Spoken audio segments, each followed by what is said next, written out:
Good morning, good afternoon, or good evening, whenever you're watching or listening to this, and welcome to Link Up Leaders, your direct link to leaders in supply chain and e-commerce.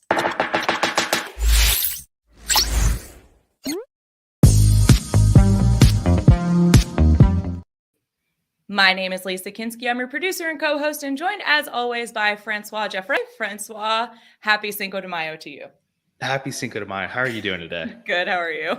Doing well. No, it's a great day. I got a bunch of snap memories of the debauchery from like 5-6 years back, and I was like, I've definitely grown a bit.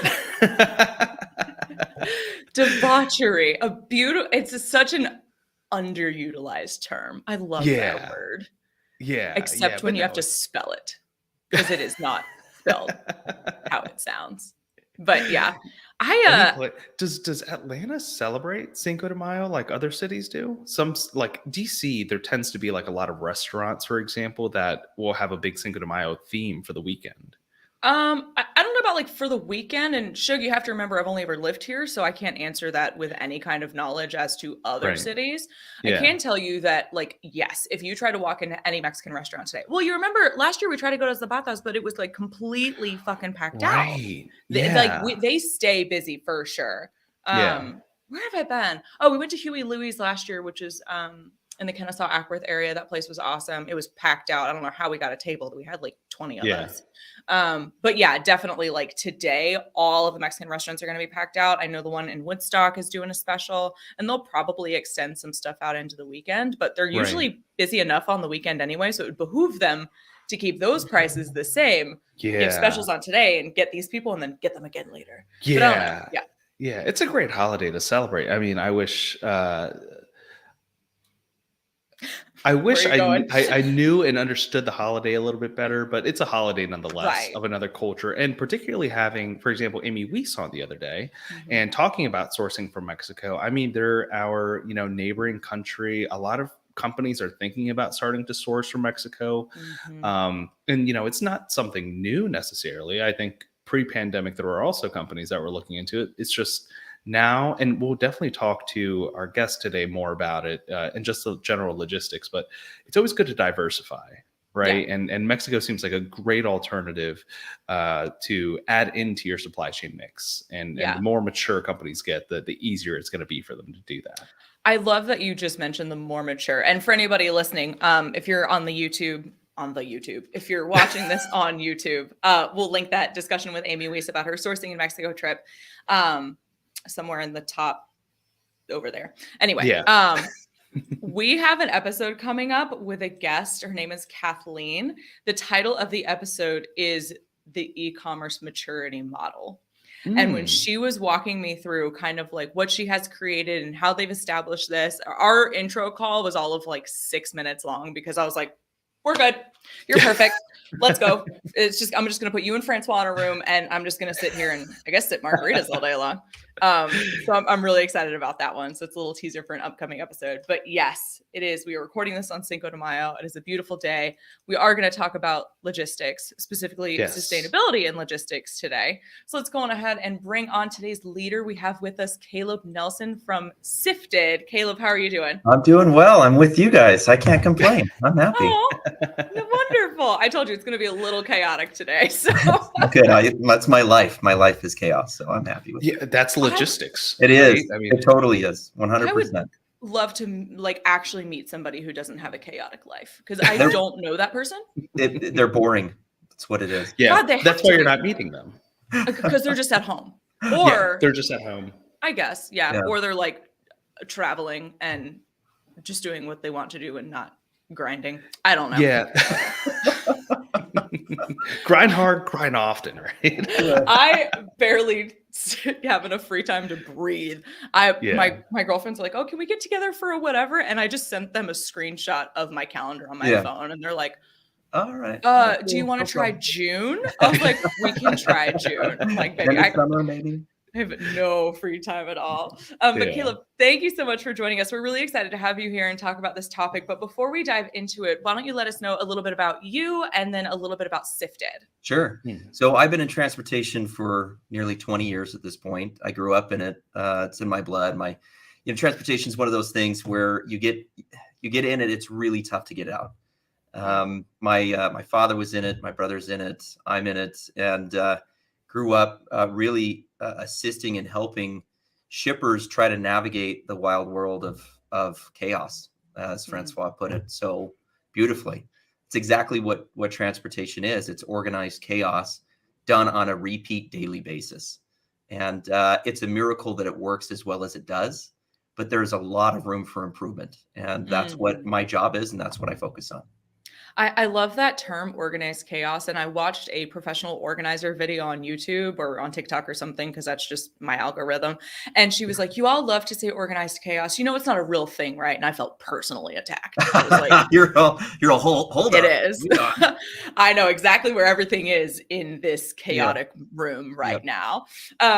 Awesome. So tell us a little bit about Sifted then. What does Sifted do? Sifted is a data analytics company that is meant to provide some of that organization to the chaos.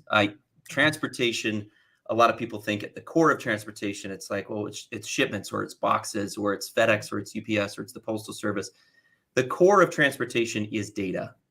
Transportation has, in a per shipment basis, more transactions or more data per shipment or per transaction than banking does. So it is a substantial data, I would say, puzzle to try and figure out. And if you want to be able to understand ways in order to be able to improve, ways to be able to improve your sustainability, reduce fuel, provide an Amazon-like experience for your customers on your e-commerce shop, pulling those levers and figuring out what you need to do, data is at the core. Sifted is a data organization, a data science company that analyzes that data and looks for those areas of improvement and sifts through it. No wonder our name is Sifted, and provides it to shippers to be able to say, this is what I need to be able to do to be the best version of a shipper that I can possibly be for my business and my consumers. Wow, very cool. And so how are you seeing, because you primarily, from what I've seen, at least on the website, you work with a lot of e-commerce businesses, and which is purely digital. I mean, when you work with a brick and mortar store, at least they physically see their goods and they know what they're receiving. But what do you see is this sort of logistics path that more traditional e-commerce businesses use if they're not using Sifted? So typically, they're either ignoring their logistics path or their data, which a lot of businesses tend to do. And they just either focus on getting shipments out the door. Their life is chaotic as well. I think that's probably pretty common. And one common step for individual shippers to do to try to organize their chaos or their data is they'll pull up Excel. Excel is it's a fine tool. I get in trouble because I start to dog on Excel, and everybody's like, "Oh, Excel's great. Excel's great. Excel is great. It's fine. This is a safe space. It's the you can shit on it if you want. It's a great tool. I agree, but from my perspective, there's too much about it that is like nobody can know all of the features of Excel. There's too many things, and then at a certain point in time, it's like this is no longer intuitive. If I can't make this work. If I have to Google every question I have about Excel just to make one thing work, it's not worth it to me, in my opinion. That's exactly right on. And you tend to have these individuals that I think we've all been in meetings that are so proud of their Excel spreadsheet that they spent, days, if not weeks on, and they're the only ones that truly understand it and the data that it's really talking about inside that. Excel's great. It's just not a transportation tool. And ultimately, if you look at a single shipment in Excel, you're looking at a single shipment taking up 64 columns and up to 7 rows down with various data in each cell. So if you are an e-commerce shop or you're a larger shipper, even a smaller shipper, if you're shipping a couple hundred shipments, that much data in Excel, if you try to pull a year's worth, typically crashes Excel. So there's a lot of like, I need to process this and pull this through. And a lot of people just spend time massaging that data in Excel to then find, what are the nuggets that they're actually looking for. So there's some You can do it. It's just a pain in the butt. It's just really hard. Yeah. Francois our resident Excel wizard. So I'm sorry, Francois. if anybody's gonna Look, I'm dogging on Excel, and I don't. No, I get it. Just because I use Excel doesn't mean I like Excel. I mean, it just has the functionality for most basic and simple processes that you need to do, like simple data analysis, simple data manipulation. But like you said, 64 rows and 7 columns, that adds up very, very quick. Yeah. Is that across the supply chain, starting at the factory through the end customer? That's typically just final mile delivery, from shipping a product from your e-commerce location to your customer's doorstep. how is that? It seems so point A to point B. Yeah, I know. How? And I know. And that's the crazy part, is most people think transportation or logistics should be more simplistic than it actually is. In reality, it is overly complex. And it's the carriers, FedEx and UPS, do a great job, but they definitely overcomplicate something that should be simple, because they have a lot of hidden margin in that complication. There's over 150 accessorial fee charges that a FedEx or a UPS shipper can get dinged with. The contract, let alone like of understanding your matrix and what discounts you get, to what service levels that you're going to pick, to which parts of the United States, at what weight break, at what tier, is like, we joke that they have professional complicators to take a simple idea and how do they complicate the hell out of it. And they do a good job with that. Well, because it does feel like it should be more simplistic than that. Because if you think about it, people have been shipping things way before we had like data. I mean, I don't even know if I have to finger quote that, but like, we were shipping shit way before we had computers and before data was probably even created. Like, it seems like it should just be like, this thing goes here with these stops and then you're done. No, I know it does, but it's definitely not the case, which puts that kind of pressure back on a e-commerce shop or a shipper to be able to say, how do I scale my business without going out of business? As transportation or shipping is typically a top 3 expense for an e-commerce company. Yeah. It is and it's a linear expense, right? Yeah, absolutely. It's something that grows with your business, and it's not necessarily a fixed cost. And then you add on top of it COVID and some of the challenges that COVID has kind of put on FedEx and UPS as primary shippers in the U.S. There's obviously others, the Postal Service and the rest, but they're all facing some significant challenges right now from COVID and labor shortage issues and whatnot. FedEx had their earnings release call and it didn't look pretty. And if you think of FedEx, they're not just going to let their investors take the hit on that. They're going to push to increase rates and push that pressure downstream to shippers, to e-commerce organizations and companies, their customers.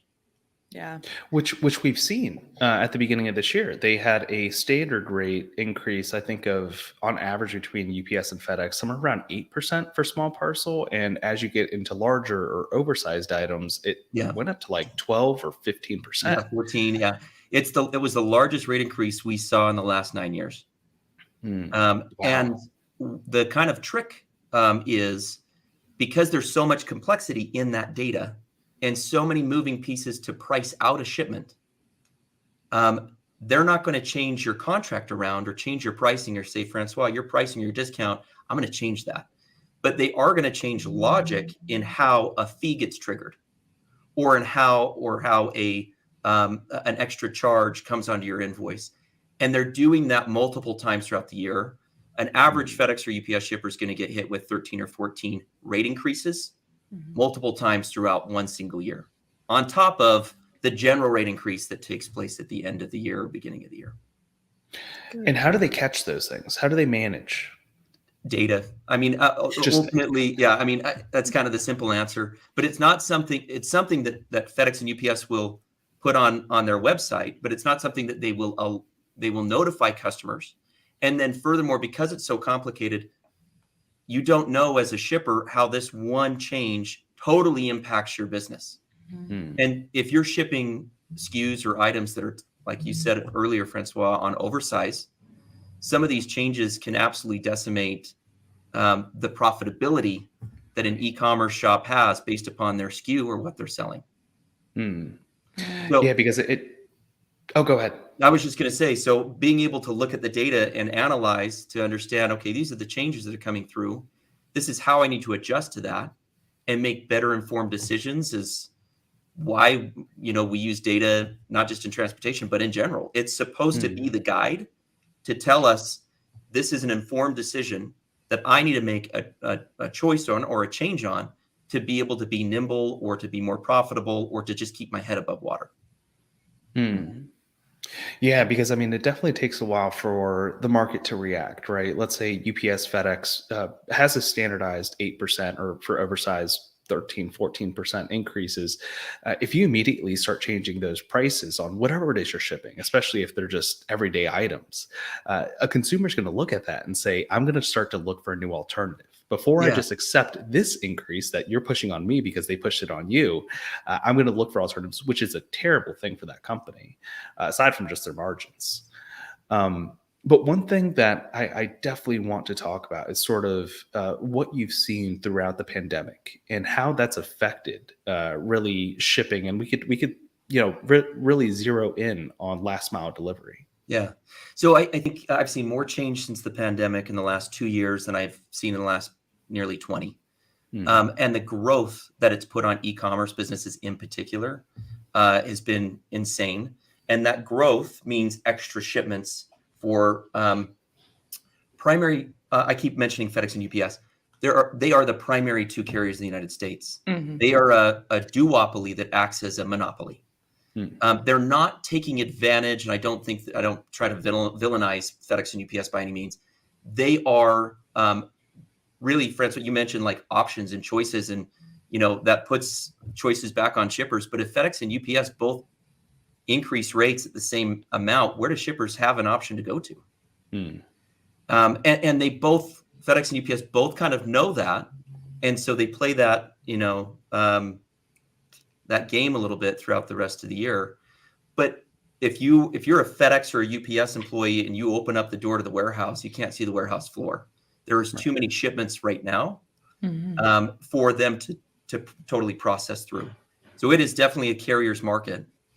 And it becomes more about efficiency and profitability for FedEx and UPS than it does necessarily, hey, I'm going to go discount my rates and try to get as much business as I need, because they don't need any more business at this point.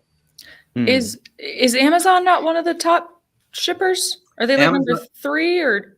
Yeah, Amazon is, but if you were to be an e-commerce shipper, and Amazon's its own little, beast in comparison to FedEx and UPS, you don't have them as an option.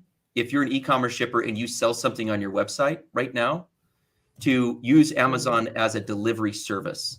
You do if you sell on Amazon's website and do FBA fulfilled by Amazon on that side, and it will go out. And I do believe Amazon is prepping to be a competitor to FedEx and to UPS in future years to come. But as it stands right now, those carriers are overwhelmed with freight. It is a carrier's market, which means pricing remains pretty firm. And we're starting to see Amazon take some of the playbook,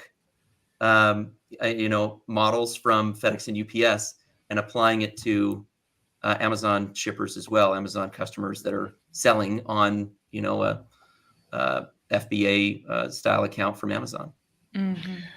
Yeah, and I know there's new legislation out there even that's being proposed that Amazon needs to allow FedEx and UPS to compete with them on listings. And I don't know if you were aware of that coming up.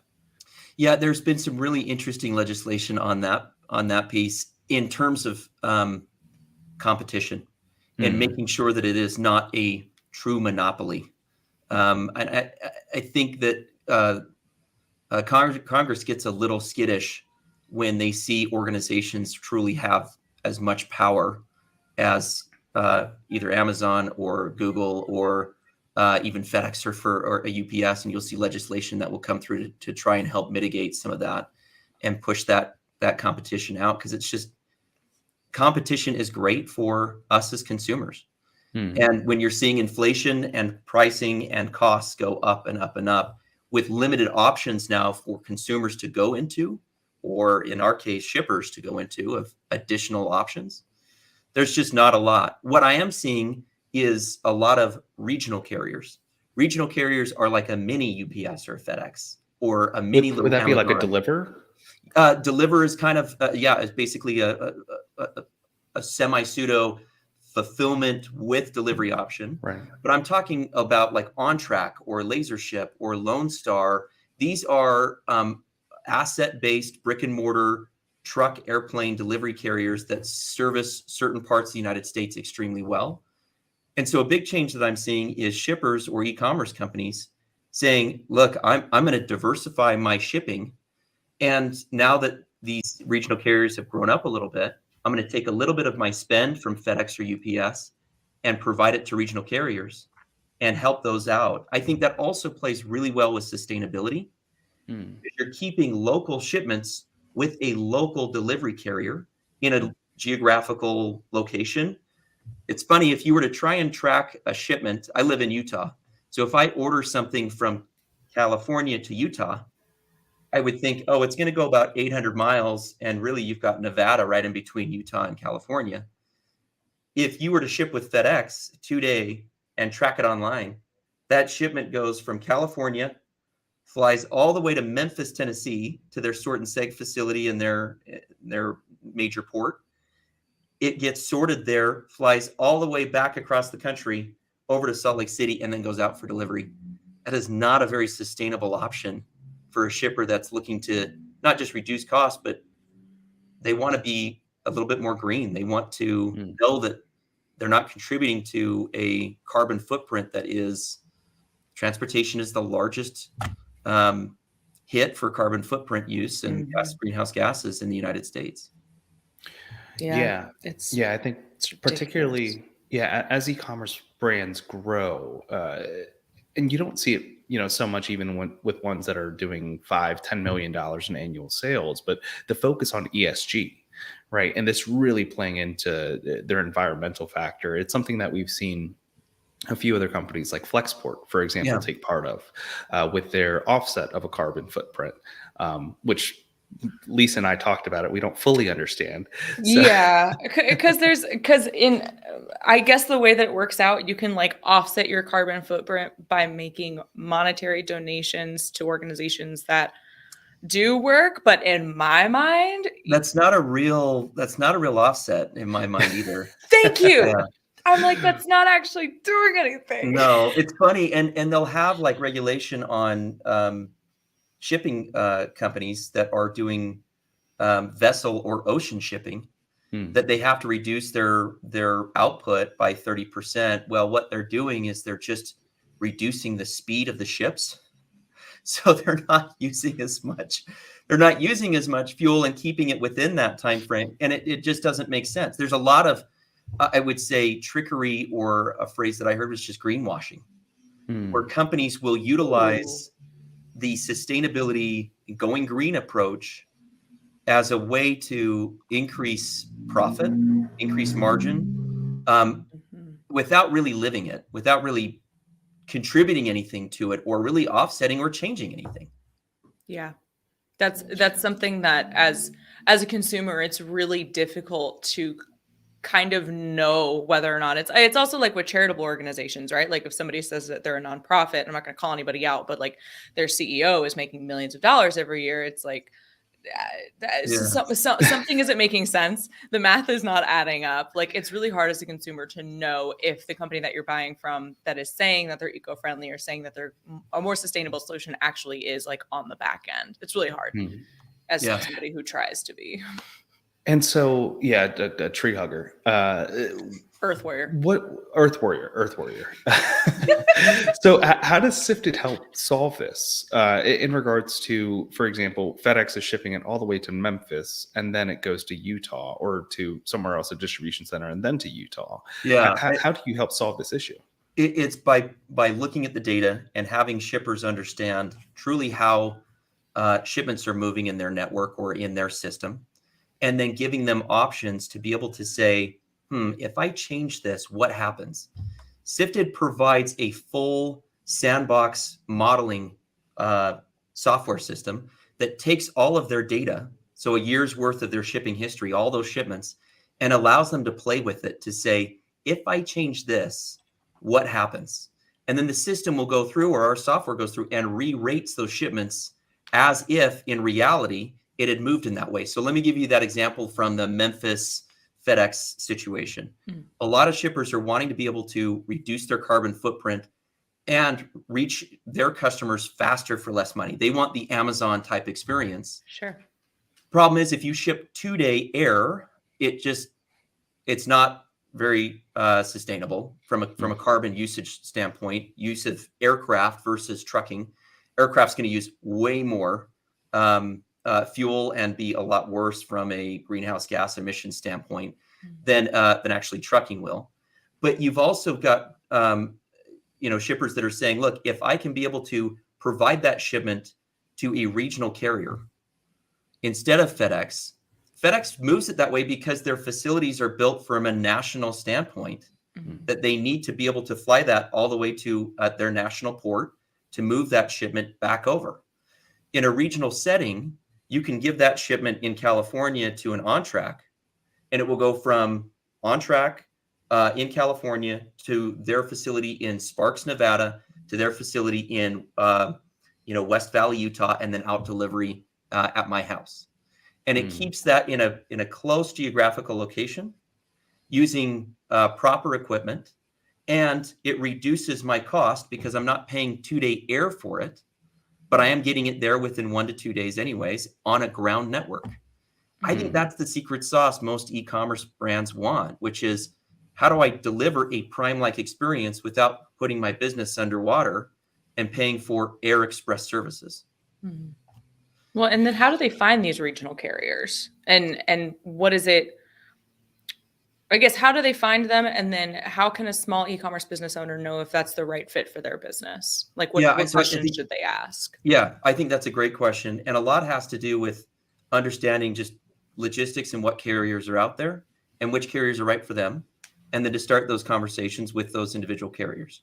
So that's something that Sifted does, is we sit in the data, we look for those areas, we model it out, and then we say, okay, this is the best way to do it. Here is your approach and your plan. Now let's go do it. You can accomplish that on your own by looking at the data, like we mentioned in Excel, and then you can visualize it in Looker or Tableau or Power BI. But you'll need to kind of put the data in a SQL database, and you kind of need a business analyst. You need to know SQL. Yeah, a BI analyst or a data analyst or a data scientist to kind of help you figure it out. You can definitely do it, and it's there, but there are options that are out there. And my recommendation for shippers is, don't wait. You put all your eggs in one basket. If all you use is one carrier, FedEx or UPS, that puts you in a position of excessive cost, a lack of being able to control the sustainability, and risk.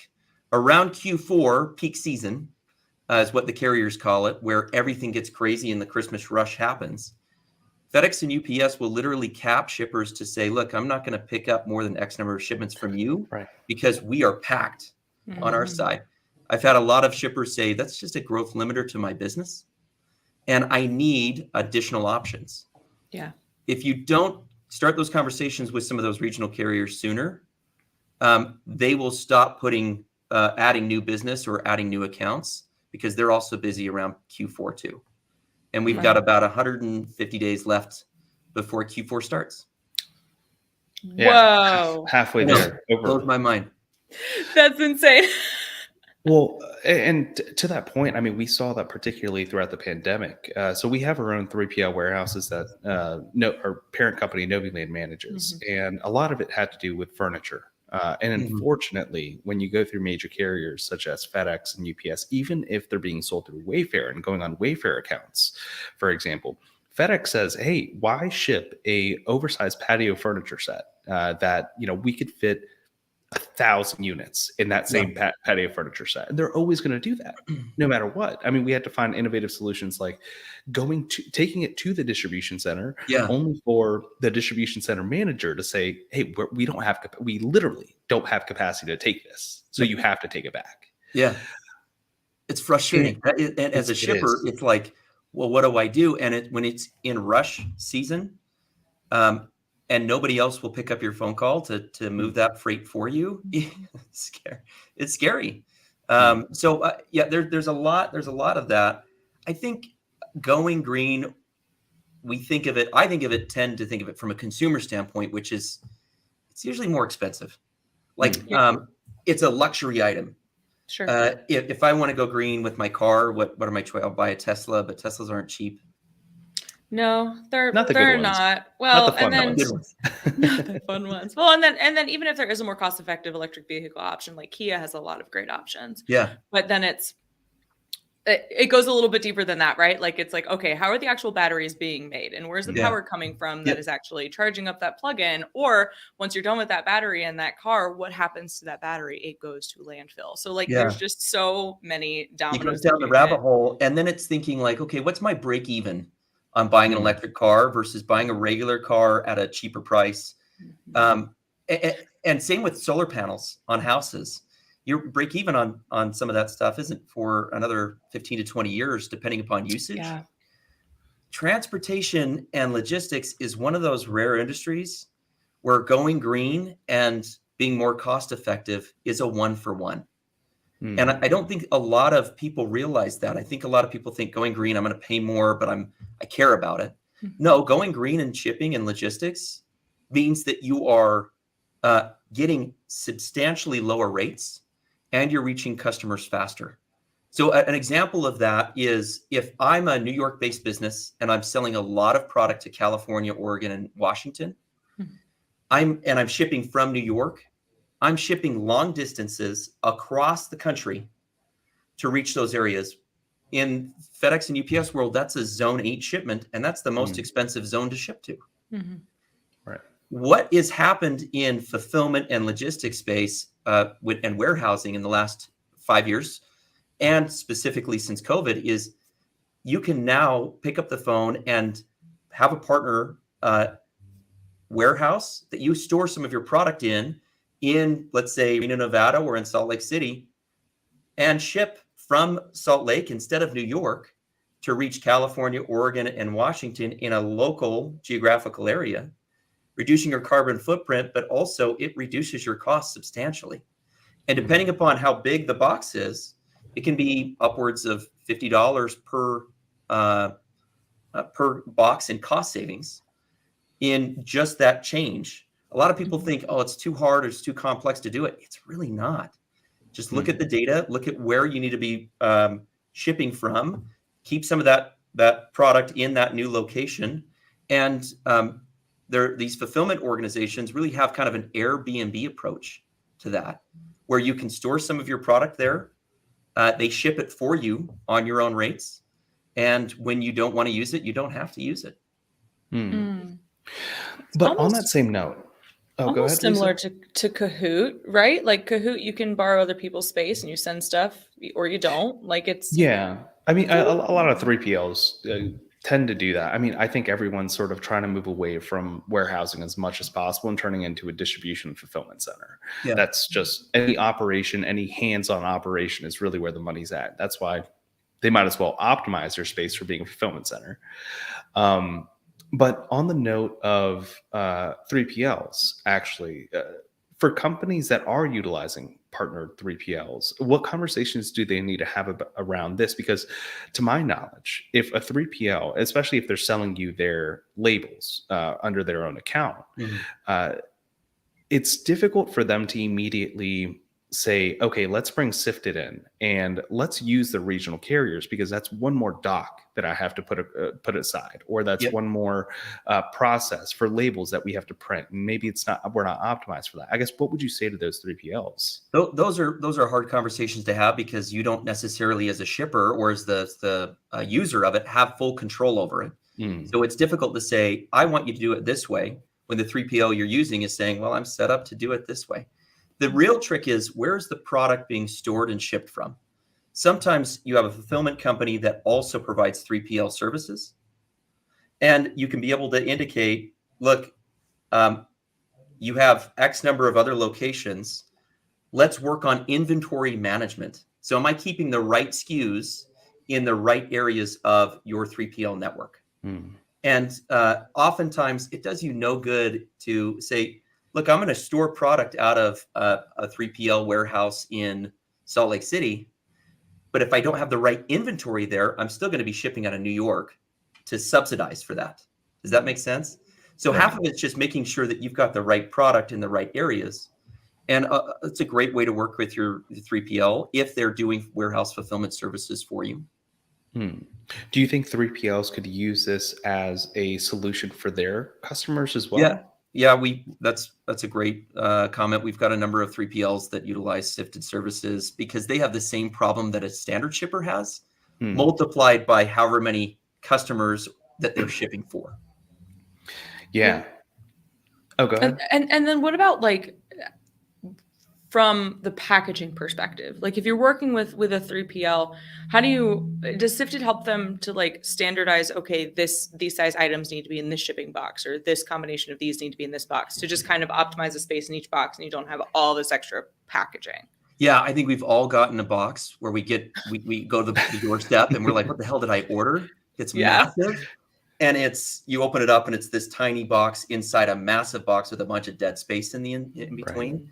Right. Amazon's a great offender of that. A lot of boxes I get from them. You order like a chapstick cube and it comes in this massive box. We help shippers do that. Shippers can also do that on their own by looking at the data and organizing the data based upon what boxes am I being, it's called dimmed or dimensionalized out at. So the carriers will charge you for not just the weight of the box, but how much space it takes up in the truck or airplane. And then you can organize that from a data perspective and look at your top offenders. And typically you have certain boxes that are your top offenders.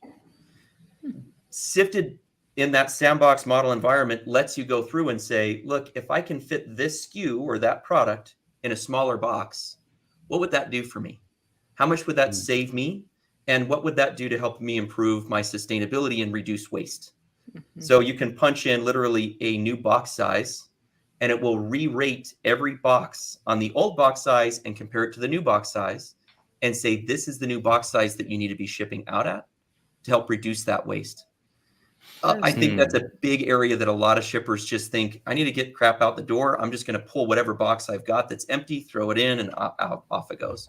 Oh yeah, that seems to be exactly what Amazon does. I mean, because like you said, I get it for like oddly shaped items. It's like just to get it in the box. I get it, but there are some things that like, and I've gotten this a few times where they like to ask if you want frustration-free packaging, which just means shipping it naked. I bought a water table for one of my nieces for her birthday, and it just came like in its own packaging. It didn't come in any additional packaging. And there's a lot of items that I would prefer to have that option for. And I guess I don't understand algorithmically like how Amazon decides whether or not that's an option, maybe based on size, but can you, is that something that you can dictate with your 3PL too? If instead of like pick, pack and ship, it's just pick, label and ship? Yeah, I think there's a lot of that, especially like for Deliver or any other type of 3PL that's doing some final mile delivery light asset on their own. Being able to reduce just the total number of used boxes. Sometimes it's a box in a box in a box. And if you can reduce that down and make it a little bit more simplified, you can't do that for long distance moves because the box is there to help protect the shipment so it doesn't arrive damaged. And then you've got return. And then it's a return is a double sustainability hit because you hit it on the first go, you're going to hit it on the second go, and then you're going to hit it again on the third. For the return. Yep. So it's really interesting on that side. We help shippers kind of determine the right box size. We look at the data. A lot of shippers, I feel like, have these gut feelings inside of like, I know that there's a better way to do it, but I don't know exactly how to figure that out. And then I don't have the numbers or data to then come to my team members or to my vendors or my 3PLs or whomever to be able to say, I need it done this way, because if you do it this way, this is how much it's going to save. That's a hard math problem for a lot of shippers to figure out. And I think it's the missing piece to be able to say, oh, I now have the information empowered that allows me to be able to make that change happen in my group. Mm-hmm. You need to talk to CFOs, target CFOs with all this. Yeah. They'll be the happiest guys taking this to their team. Love those numbers. Well, on the reverse logistics side, since you mentioned it, is that something else that Sifted helps with? Yeah, Sifted will help, because a lot of times the data comes in as one just massive data dump. If you try to go like download your information from a carrier, Sifted will go through and help you understand, here's your outbound shipments, here's your inbound shipments, here's your return shipments. And then you can look for patterns in the return shipments to say, are there certain SKUs that are causing for returns to happen more frequently? Or is there a way that I can be able to reduce the amount of returns that I have? So half of it's just the segmentation of the data, and then to look for patterns to see what the problem is that's taking place on it. A lot of people can't fully put a number behind how much returns or reverse logistics is costing their business. Mm-hmm. We had that conversation not long ago with Chuck. Right. Oh man, we can never get it right. Return Logics. I think it's Return Logics. Yeah. We talk about reverse logistics with Chuck from Return Logics. Yeah, that was a big part of the conversation. He's like, nobody actually knows how much money is sitting, like, and even at that, how much that they'd be able to resell if it's perfectly good stuff. If it's just like, my kid got 4 of these for Christmas, I don't need 4. Like, there you go. But anyway, sorry, you had a question, Francois.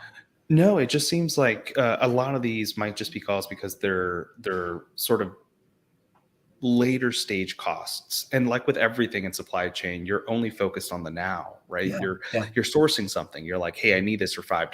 Well, do you need that for $5 and you need a big box for it? And that box is going to take up, let's say $3 worth in ocean freight, and then plus another extra 20 cents and whatever the case is. Is there a way to simplify that by reverse engineering everything sort of at the product level, or I guess at the shipping level through the product design?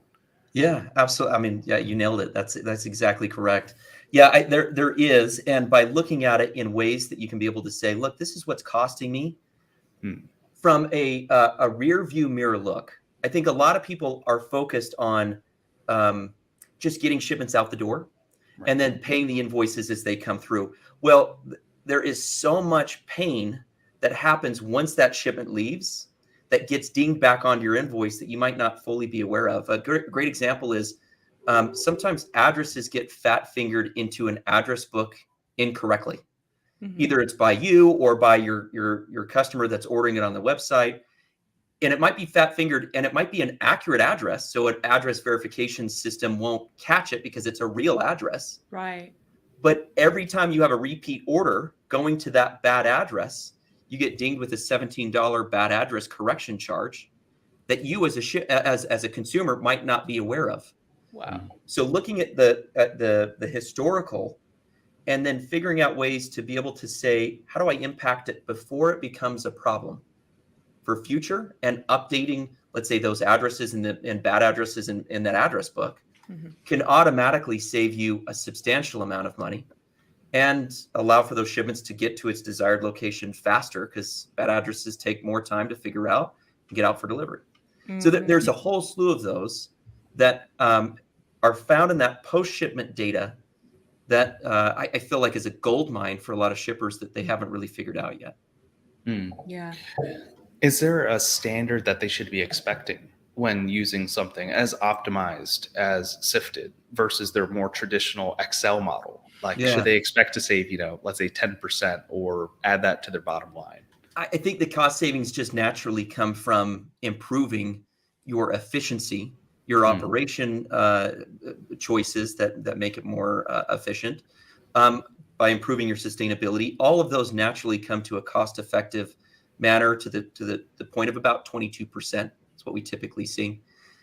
But I think what the real improvement is that you are being the best version of yourself as a shipper, and your consumers, your customers love it because they are getting fast delivery for cheap, It's what most customers want. Mhm. It's also kind of interesting to talk about what consumers want at time of checkout when there's a sustainability option. Or, and I'm going to use the word proof here, when they have proof that the company they're buying product from is sustainable or making sustainable choices. Mhm. In fact, almost 70% of consumers say that they want that they care deeply about a sustainability option at time of checkout. Mhm. And They I'm need like a Sifted logo, like a definitely Sifted certified. Like a stamp. A stamp. yeah, give them an icon, give them a badge. Yeah. I have a question for you. What is the most sustainable packaging other than no packaging, because that's Yeah. clearly the best, right? But like when you're talking, Jack and I were talking about this yesterday. He's like, when you're talking about kind of filling up that dead space in the box and there's something that you don't want being thrown around, what is, from a sustainability perspective, the best option? You know, that's really challenging. That is one aspect that typically the packaging itself, if you want to get really complex in a zero waste package, Mhm. like literally zero waste, that costs more now. It's not a cost effective option at this moment, Okay. but there are really cool companies that are using hemp as Mm. packaging options, mushrooms, growing packages or dead space, but still need protection around it, that are using mushrooms and are a mushroom type chemical to help kind of grow in that area that fills that dead space up, but still protects what is inside of there. That is wild. It's awesome. It really is. We had someone using popcorn. He was on our podcast. Yeah. He made the I forgot what it was. Who? They were making shoes, but before that, it was like a slipper. They made licensed slippers, but before that, he owned a company where they were using popcorn, obviously unbuttered. Do you not remember this? Unbuttered, No. unoiled. Are you sure we had that conversation on this podcast? Absolutely positive. Yeah. I would think I would remember that, but No, it stood out to me. It's But a yeah, snack finding and a those. delivery in one. That was pretty awesome. well, because that's what I was telling Jack. Because he was like, how do those the big, I don't know what to call them, like the pockets of air that Amazon's been doing. And I was like, well, you can't actually put them in recycling. They need to go in the like the grocery bag recycling because it gums up the works and everything else. And I was like, and then like packing peanuts, like it's the worst. Are awful. Yeah. You can't do anything with styrofoam. Yeah. Don't use those. But I mean, I guess from my perspective too, I think that there's a lot more that brands can do to encourage their consumers to try to be more sustainable beyond the purchase. Like you can go recycle all of your cardboard boxes. Just be sure to take off the plastic tape. Or there is a take a box, leave a box program at a lot of U-Haul places. Yep. Or if you're going to have the paper, filler, like that can be reused or that can be recycled. Or like there's a lot of education that I think these brands are missing out on. There is. And I think brands would absolutely jump on the sustainability wagon if they had a way to be able to easily measure it with data and know that they're not greenwashing in that way, where they're not, kind of BSing it. Yeah. But they are truly making adjustments and changes to be a more sustainable company. Brands would totally jump on that because they know their consumers are dying for that information. And to put that in whether checkout, website, marketing information or whatnot to help their brand be a more sustainable brand, I think is really cool. One item that is really one of the coolest things that I've seen is we kind of think of packaging as like boxes that show up on your doorstep, but about 90% of all moves in the United States are done on a pallet, wooden pallets, and they're really kind of the backbone of how transportation works behind the scenes. You're not going to get a pallet at your doorstep unless you order a fridge or an oven or something like that. Something massive. Yes. Yeah. But from behind the scenes, from distribution center to distribution center, pallets are everything. There is a really cool company, 4840 Solutions, that is one of the largest pallet manufacturers in the U.S. that has a sustainable pallet program where they reuse and recycle pallets. And you can literally take the same pallet and reuse it close to a dozen times. And then they recycle it all the way through into compost and whatnot from there. But at least at green waste at that point. But at that point, it has been utilized as many times as safely possible. Sure. There's a lot of those pallets that are used once, tossed. And we all can like drive behind industrial parks or whatnot and see these businesses with, 40 feet of pallets stacked up. Oh yeah. It's just extra waste. Yeah. That's Yeah, where we like reuse a lot of pallets. Good for us. Yeah. Well, and I was gonna say, like, even from like an upcycling perspective, like Jack's girlfriend Michelle, she made like a planter out of a pallet that she got from somewhere, and I was like, there's so much more you can do with it. But I like how you said either they compost it or it's green waste. Is that just organic matter that kind of goes back to Mother Nature? Well, they'll like use it for specific like wood chips or something like that goes into decorative lawn, or they'll dye it and that kind of stuff. There's some interesting things that you can still do with that wood that is still left over once the metal or nails have been taken out of it. But there's some really cool ways for companies to be able to just be smart. I mean, just be intelligent in their process to say, look, if I do this will help me be a better organization, better shipper, reduce my cost. And oh, by the way, my consumers, my customers love it. Mm-hmm. Absolutely. Yeah, especially in today's environment with all the costs going up. I think every business owner particularly is looking for ways to cut costs. And if you could do it in a greener fashion, I mean, that's it seems like a no-brainer. It seems like something you should go out today. This is an advertisement for Sifted.com. Go out to Sifted.com today and actually sign up and get a phone call. I don't know what the process is, but no, I mean, it makes sense. Sign up and get a phone call. You're hired. I'll Venmo you for that. No, just joking. I really appreciate, it's one of those things that I think is inherently, like we've talked about, complex. But so a lot of shippers just avoid it. They just don't want to think about it. And they're focused on being reactionary of just getting the shipments and orders out the door and making sure customers are okay and happy. But in order to really take your business to the next stage and really to truly scale it, you've got to be looking at all of these extra costs that are eating away your margin and your profitability.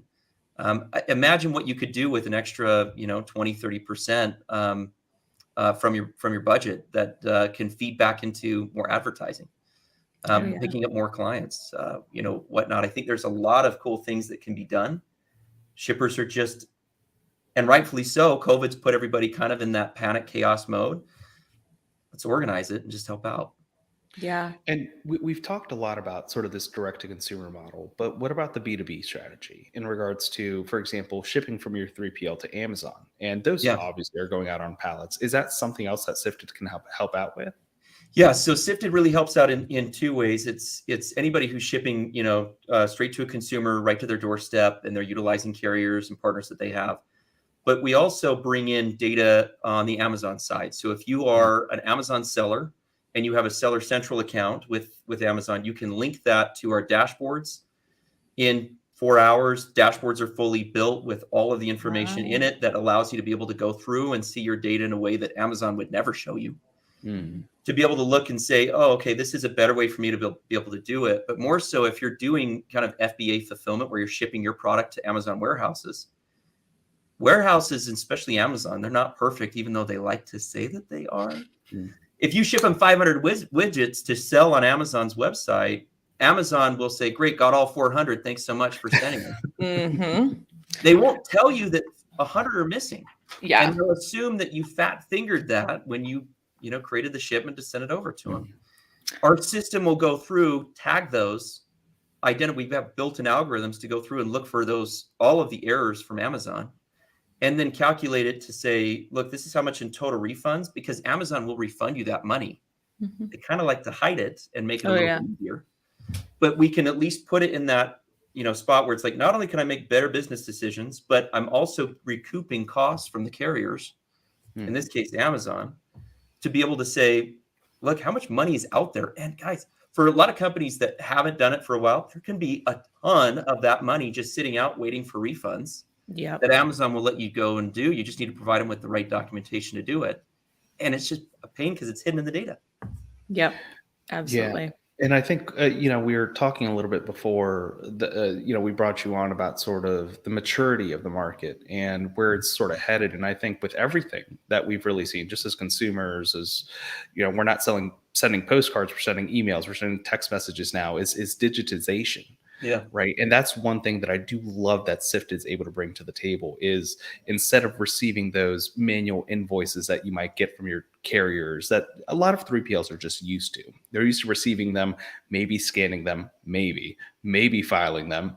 That's still iffy. Probably not. And then invoicing their clients. Whereas opposed to here, you know exactly how much you're paying, you know the route that you're taking, you're making it greener. Again, I mean, this episode is getting me more and more excited to even just go to Sifted myself and just see what's going on there and see and introduce them to the team. I always for anybody listening who doesn't know the ins and outs of this show, I always prep our guests and tell them that this is a non-promotional podcast. I know. I'm sorry. No, it's totally fine. When we do it, it's fine. Because but it's so funny to me whenever it happens. I'm like, I remember this is conversational, not promotional. And at the end, and then it's like, let's talk about it the whole time. I think it's so funny when it works out that way. I mean, when it comes to these solutions, that obviously every business needs to know what is out there, what 100%. Options they have. It's so important because so many of them are just saying, hey, and you hear it time and time again. They're probably in their meetings. Hey, these costs are going up. We're getting charged X amount, but no one necessarily says, hey, we're getting charged that. I heard something where there is a solution to that. Yeah. And so sometimes they do turn into non-promotional. I apologize, Lisa. I get excited about some of these. No, it's okay because that's why we have these leaders come on, and that's why I always tell them, don't be afraid to mention your brand and any stories or strategies. And that's why at the end of every episode, as I'm about to do now, in case there's anybody who's listening and they say, this sounds like a really awesome, solution for my company. How do I know if I'm a good fit? What does an ideal client for Sifted look like? I think anybody who's selling, and thank you, I appreciate it. And really, you can do this on your own. You can. It is a pain. Trust me. It sounds awful. But you can do it. You can do it on your own. If you don't want to do it, you don't have to. But it is much easier. I think that's the easiest part. So getting started is really simple. And an ideal client for us is anybody that's really looking to make improvement on their logistics and supply chain to reduce cost. If you ship and you want that, we'll talk to you and we've got solutions. Being able to get set up is really simple. We have a link that we send you where you simply log into your carrier online account at sifted.com. It brings in your carrier data automatically. That's all you have to do. Like a lot of people think like, okay, what's the integration process look like and how long does it take? If you know your Amazon account where you can log in and sync that, how you log in using your Gmail account or your Facebook account or whatever, it's no different. Just go to there at sifted.com, log in using your carrier credentials. The carrier data will start to populate and you'll start to see automatic visibility in areas that you didn't know. And that's totally free on the Amazon side. If you have specific needs that you want more modeling help for FedEx and UPS, we're absolutely able to help you out. We've got a wide variety of options for clients to choose from, whether you're small or large in enterprise. That is awesome. And do you have to be a data analyst to be able to sift through this data on Sifted? No, I think that's the best part is that we take something inherently complex and simplify it to a point that, look, I'm not a data analyst by any means. I start to talk about Excel, my eyes glaze over, I start to drool. But we make it in a way that is really simple for everybody to understand. And people want software that just goes through and does the work for them and then brings to light what areas that they need to focus on. Fabulous. And again, for anybody listening, it is Sifted, SIFTED.com. It'll be linked in the audio and the video experiences, as always. Caleb, thank you so much. We really appreciate your time today, dear. Thanks for having me on, guys. I really appreciate it. It's been fun. Absolutely. Absolutely. And thank you for everybody who tuned in today. If you guys liked what you heard, be sure to give us a thumbs up, comment with your thoughts, subscribe to the show, share this episode with your friends, and be sure to turn on those notifications. And that way you never miss a conversation with leaders in supply chain and e-commerce like Caleb Nelson with Sifted. And happy Cinco de Mayo, everybody, even though it'll be June when this comes out on the audio. And we'll talk to you guys soon. Bye, guys.